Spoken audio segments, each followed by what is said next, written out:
It's best paired with a moderate motion control shoe.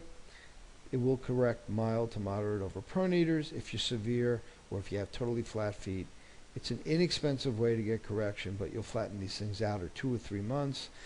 It's cost effective at the front end, but it'll also cost you more in the back end because it won't correct your body as well.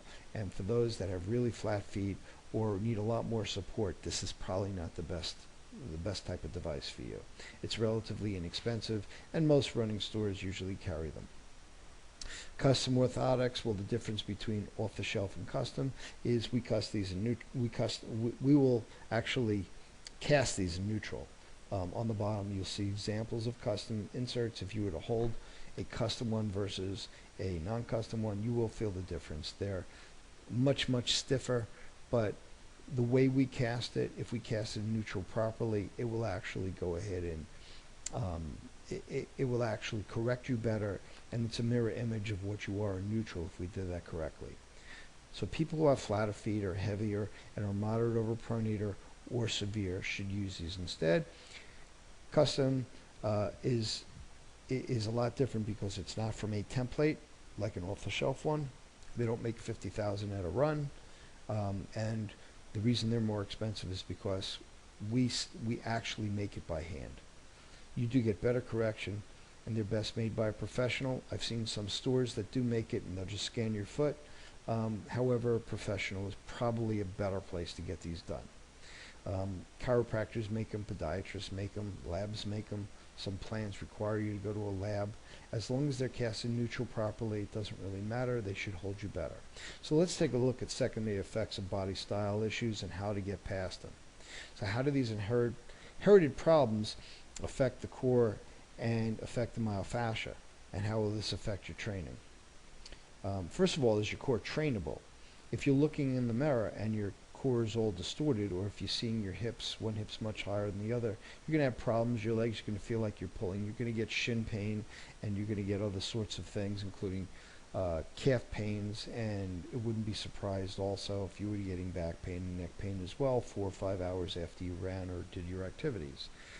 Beware pelvic distortion, its effects on your knees, hips, back, and neck while you're swimming, biking, and running. The way you find out is things aren't working right. You're running slower than normal if you're doing a 10-minute mile because you can't go any faster. Chances are you're having problems in the core. Typically, it's much easier in your body to do a 9-minute mile than it is a 10, because instead of going straight up and down, now you're projecting your body more forward. Swimmers will tend to swim to the ropes if they have core problems, because if you're overstriding and understriding when you're running, you're overstriding and understriding when you're swimming as well.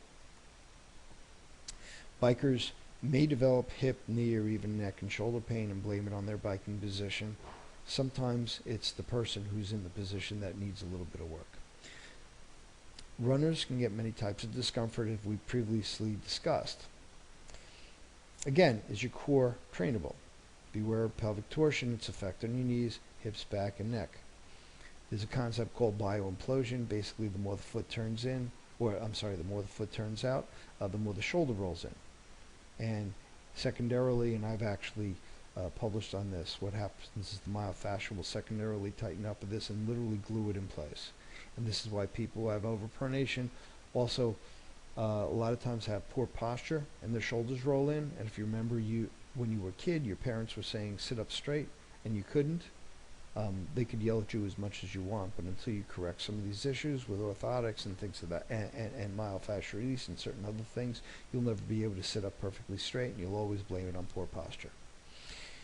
You cannot adequately train a torqued pelvis, since it will result in a loss of leverage, causing the legs and upper body to tighten, even with the use of foam rollers. Many people who are relying on foam rollers to be able to train, they're kidding themselves, because you haven't dealt with the greater issues.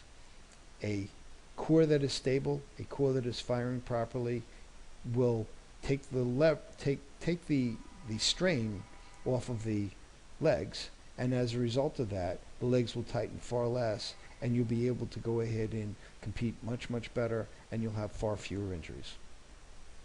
Effective regimens that help you reach your goals: myofascial release, ART, Graston, they're all forms of myofascial treatment. Chiropractic manipulation affects movement and flexibility.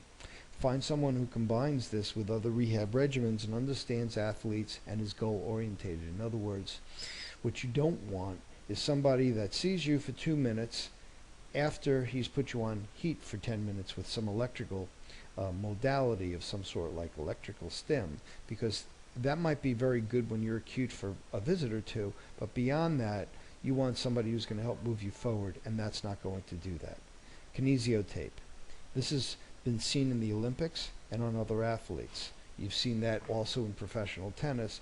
These athletes are wearing these funky tape jobs. The reality is kinesiotape is very effective, but it's not going to solve all the problems. It's just another tool in the toolbox that a doctor might use, and it's helpful in the management of chronic problems, can relieve pain by altering body mechanics. Core training. This is only effective with a stable core. It really makes me crazy when I see people who are trainers or people who are doing Pilates that are being told, well, we'll modify it this way, we'll modify it that way, or they're doing the same thing in yoga. Well, all we're doing is we're boxing you in, and we're actually making it very, very difficult for you to go ahead and continue to improve, because if your core is unstable, you're not trainable. And all we're doing is we're training the core into disability. So you'll get a stronger core, and you'll still have the asymmetry in there, and that doesn't benefit you, and it doesn't improve your performance, and you'll be constantly having to use things like foam rollers to go ahead and offset what your core is not doing. So if you're hyperloading the legs, you're going to have a lot of problems in them. Get the